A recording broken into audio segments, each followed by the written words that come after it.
غزوة مؤتة. كان الرسول صلى الله عليه وسلم بعد صلح الحديبية يرسل السفراء للملوك والأمراء يدعوهم للإسلام، وبرضه شيوخ القبائل.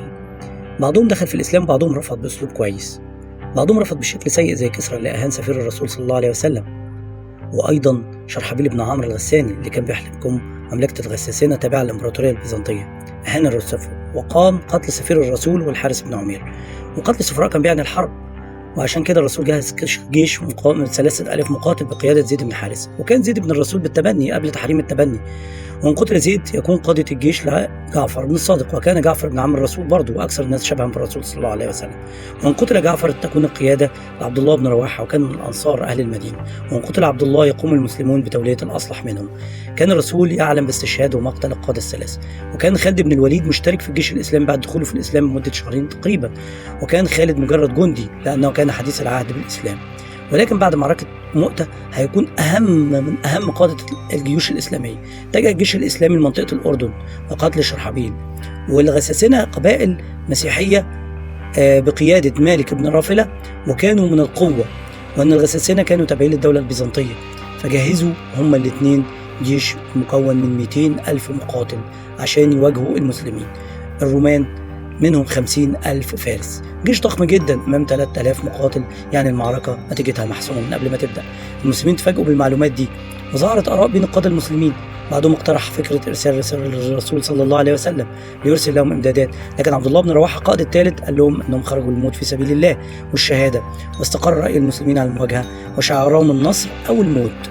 لجأ زيد بن حارثة لخطة عبقرية خلي الرومان والغساسنة يفقدوا التفوق العددي، لأنه لو واجه الرومان والغساسنة في منطقة صحراوية أكيد هيبيدوهم ويحصروهم من كل جانب.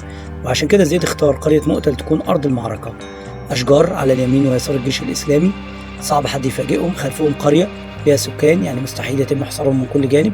لذلك اضطر الرومان والغساسنة أن يقسموا جيشهم إلى مجموعات تشبه الدومينو، كل مجموعة فيها 3000 مقاتل لمواجهة المسلمين وتتبعهم في الأماكن. ولكن أصبح من الصعب عليهم حصار المسلمين من كل جانب. ومن المفترض أن المعركة تنتهي سريعا، لكن الغريب أنها استمرت لمدة 7 أيام، مات فيها عدد قليل من المسلمين مقابل مئات من الرومان والغساسنة.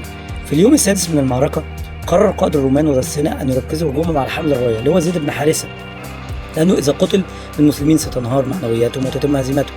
بالفعل ألقوا عليه السهام والرماح حتى قتلوه. وبالفعل استلم جعفر بن أبي طالب الراية الإسلامية وقاتل كالعادة، وقاتل حتى قتل وقطعت يده اليمنى واليسرى، وتلقى أكثر من 50 طعنة. مسك الراية حتى قتلوه، حضن الراية فقتلوه، ضربوه بالسيوف حتى قتلوه. كان عمر بن عبد الله بن عمر قال إنه تلقى أكثر من 50 طعنة كلها في الصدر، ولا توجد طعنة واحدة في ظهره. استلم عبد الله بن رواحة الراية الإسلامية وحارب بشجاعة حتى أيضا قتلوه. وبذلك تحقق كلام الرسول صلى الله عليه وسلم عندما عين سلاسل قواد الجيش. الرسول صلى الله عليه وسلم كان بيحكي تفاصيل المعركة للمسلمين في المسجد، وكان يبكي ويتحدث عن تفاصيل المعركة. مسك ثابت بن أكرم الراية ونادى على خالد بن الوليد ليكون قائد الجيش الإسلامي. ومع غروب الشمس انسحب الجيشين. قام خالد باجتماع عسكري وقال إنه من المستحيل الانتصار في هذه المعركة، وأن المسلمين نفذوا أمر الرسول صلى الله عليه وسلم، لكن يجب الانسحاب من هذه المعركة. لكن خالد قال لهم لو انسحبنا هيقضى علينا في الصحراء، لذلك من الأفضل الانسحاب دون أن يهجموا علينا. وهنا تظهر أعظم خطة انسحاب في التاريخ العسكري، ويتم تدريسها في المدارس الحربية حتى الآن. كان خالد دايما يعتمد في خطته العسكرية على عنصر المفاجأة والصدمة وتحطيم الروح المعنوية للعدو. وكانت خطته تعتمد على أن يخدع الرومان والغساسنة مع بعض بأن هناك إمدادات عسكرية جاية من الرسول صلى الله عليه وسلم. فماذا هم لو قاتلوا الإمدادات دي وهم شافوا المسلمين بقوتهم في العدد البسيط اللي كان موجود، وأن ينظفوا أنفسهم جيدا. ووضع الجزء الأيمن من الجيش الإسلامي بدأ من الجزء الأيسر، ومن كانوا في قلب الجيش الإسلامي في المقدمة جعلهم في الخلف.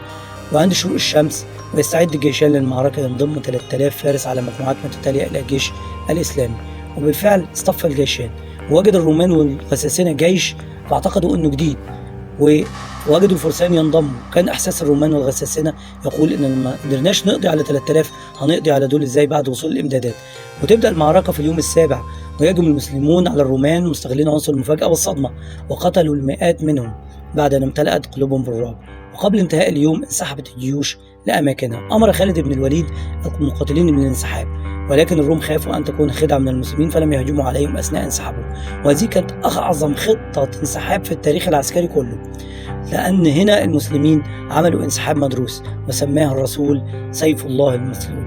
والمعركة دي كان لها نتائج عظيمة، إن المسلمين حطموا هيبة الرومان وانتشار قوة المسلمين في شبه الجزيرة العربية، وكأنهم وحوش في المعارك لأنهم أرعبوا الروم وغساسنة واللي كانوا أكتر من 200 ألف، بينما كان المسلمون 3000 مقاتل. وكانت الإمبراطورية البيزنطية أكبر وأقوى دولة في العالم في ذلك الوقت، فارتفع بذلك شأن الدولة الإسلامية الجديدة، وحسوا بأن هم قوة قادرة على تحقيق النصر.